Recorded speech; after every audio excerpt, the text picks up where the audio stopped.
Listen carefully मैं क्या कहने जा रहा हूं। आप भी जानते हैं कल संडे था, रविवार, और हमारे प्रधानमंत्री माननीय मोदी जी ने रेडियो पर फिर अपनी मन की बात की, और मन की बात में देश से जुड़ी बातें करते हैं, समाज से जुड़ी बातें करते हैं, मोटिवेशनल टॉक करते हैं, आम जनता के मोटिवेशनल वर्क को दुनिया के सामने रखते हैं। लोग भले उनका मजाक उड़ाएं, विपक्षी दल, कि ये मन की बात करते हैं, अपने ही मन की बात करते हैं, देश की बात नहीं करते, यह गलत है। वो देश की ही बात कर रहे हैं। ठीक है, जरा ध्यान देंगे। समाज की शक्ति से बढ़ती है देश की ताकत, ऐसा मोदी जी कह रहे हैं। अब इस सारे परिप्रेक्ष्य में कुछ सवाल उभर के आ गए जो अगले कंपटीशन में सवाल बनेगा। देखिए, प्रधानमंत्री नरेंद्र मोदी जी ने रविवार 26 फरवरी को मन की बात की, जो उनकी 98वीं कड़ी थी। कौन सी कड़ी थी? 98वीं। बहुत जल्दी 100वीं कड़ी भी पूरी हो जाएगी, जरा समझिए। तो 98वीं कड़ी थी। ठीक है, हर महीने लास्ट संडे को ये करते हैं, हर मंथ लास्ट संडे को करते हैं। तो 12 हुए, 12 पंचे 60, 60 तो 5 साल पहले ही कर लिया वो। अब जो है तीसरा चल रहा है, तो 12 तिया 36, और चौथा साल भी चल रहा है, तो 12 चौक 48। तो इसका मतलब है अब 1 साल बच गए हैं लगभग, तो ये 98 क्रॉस कर गए हैं। चलिए, इन्होंने क्या कहा समझिए। ई संजीवनी ऐप जो शुरुआत हमने कोविड के समय किया, जिसमें टेली कंसल्टेंसी से आप डॉक्टर से इलाज करवा सकते हैं। तो टेली कंसल्टेंसी के माध्यम से 10 करोड़ से ज्यादा भारतीय लोग अपने डॉक्टर से मतलब फोन पे इलाज करवा चुके हैं। 10 करोड़ आंकड़े पार करना एक लैंडमार्क है, और यह सवाल बना देगा। तो ई संजीवनी ऐप से अब तक कितने मरीजों ने अपने इलाज करवा चुके हैं? तो 10 करोड़ को क्रॉस किया, यही सवाल बनेगा। अब दूसरे लेवल पे आइए। एक सवाल हो गया आपका करंट अफेयर्स। दूसरा ध्यान देना है, हरियाणा के भिवानी के दुल्हेड़ी गांव के जो युवा लोग हैं, उन्होंने दुल्हेड़ी गांव के युवाओं को ने तय किया कि भिवानी शहर को साफ सफाई के मामले में अनुकरणीय बनाना है। यानी हरियाणा के भिवानी के दुल्हेड़ी गांव के यूथ ने, दुल्हेड़ी गांव के इस युवा ने तय किया कि भिवानी को एक आदर्श सफाई यानी नीट एंड क्लीन शहर बनाना है। बहुत अच्छी बात है, और कई टन कचरा ये लोग साफ कर चुके हैं। ओडिशा के केंद्रपाड़ा जिले के एक स्वयं सहायता समूह के बारे में भी उन्होंने बात की कि उन्होंने भी अपने शहर के, केंद्रपाड़ा शहर के, कई टन कचरे को साफ किया है। इवन जो पैकिंग वाले प्लास्टिक की थैलियों से कई तरह की सजावटी वस्तुएं भी उन्होंने बना दी है। और देखिए, एक तो उन्होंने केंद्रपाड़ा की बात की, हरियाणा के भिवानी के दुल्हेड़ी गांव क्यों चर्चा में है, यह बात हो गई।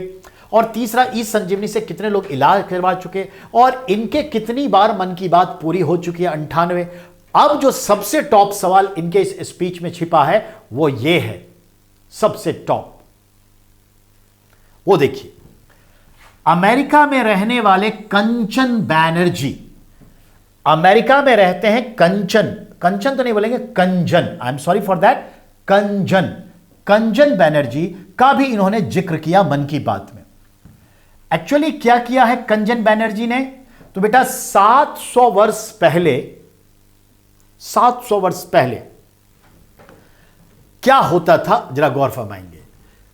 बंगाल में, पश्चिम बंगाल में हुगली जिला में बांसबेड़िया नाम के गांव में हुगली नदी और अन्य 2 नदी का मिलन स्थल है, यानी त्रिवेणी है। वेणी मतलब धारा, नदी की धारा, और वेणी मतलब लड़कियों की जो चोटी होती है वो भी है। तो वेणी मतलब हुआ धारा, तो त्रि मतलब 3, 3 धाराएं, 3 नदियां।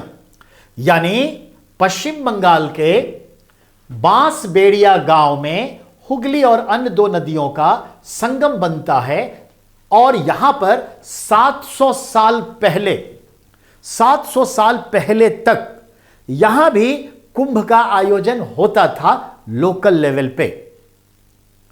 लेकिन अंग्रेजों के बाद यह खत्म हो गए, तो भारत के पश्चिम बंगाल के लोगों ने यह प्रण लिया था कि आजादी के बाद इसे शुरू करेंगे। 1947 के बाद यह त्रिवेणी कुंभ मेला शुरू नहीं हुआ, त्रिवेणी कुंभ शुरू नहीं हुआ।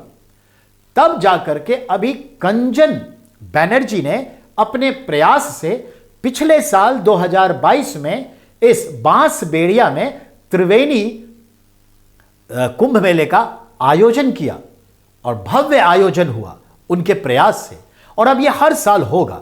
तो भारत की एक संस्कृति परंपरा को पुनर्जीवन मिला है और इससे पूरी इकॉनमी चलती है, लोगों में उत्साह बना रहता है। दुख तकलीफ तो होते रहते हैं, इसके बाद भी हमारी जिंदा दिली बनी रहे, आगे काम करने का उत्साह बने रहे, सकारात्मक ऊर्जा प्रवाहित होती रहे हमारे दिलों और दिमाग में, शरीर और मन में, तो ये बहुत अच्छे होते हैं समाज के लिए। तो वही फिर से शुरू हो गया है पिछले साल, उसका जिक्र इन्होंने किया है। समझिए सवाल तय हो गए, करंट अफेयर्स का कोई रोक नहीं सकता। अब इसको 2 लाइन में पढ़ देता हूं, ध्यान देंगे। अमेरिका में रहने वाले कंचन बनर्जी का जिक्र किया। कंचन ने 700 वर्ष पहले खत्म हो चुकी परंपरा को पुनर्जीवन दान दिया। त्रिवेणी कुंभो महोत्सवो, बंगाली प्रोनाउंसिएशन है, त्रिवेणी कुंभो महोत्सवो आयोजन ने एक बार फिर से हजारों वर्ष पुरानी परंपरा को जिंदा कर दिया। यह कहां होता है? त्रिवेणी, 3 नदियां, जहां हुगली और अन्य 2 नदियां हैं। कौन से गांव? बांसबेड़िया में। कहां है यह? हुगली जिला में। कौन से राज्य में? पश्चिम बंगाल में। अब सवाल देखिए, 2022 में यह आयोजन हुआ 700 साल के बाद, ठीक है। अब आइए, त्रिवेणी कुंभो पेरी चोलोना शोमिति, यानी बंगाली शब्द है त्रिवेणी कुंभो पेरी चोलोना, मतलब परिचालन, ऑपरेटिंग करने वाली समिति, कमिटी। तो operating committee, Triveni Kumbho operating committee, इसका अर्थ हुआ जो बंगाली में लिखा है त्रिवेणी कुंभो पेरी चोलोना शोमिति। That is a great question, will be arise in the most of competition. It is definitely very important. Okay, next.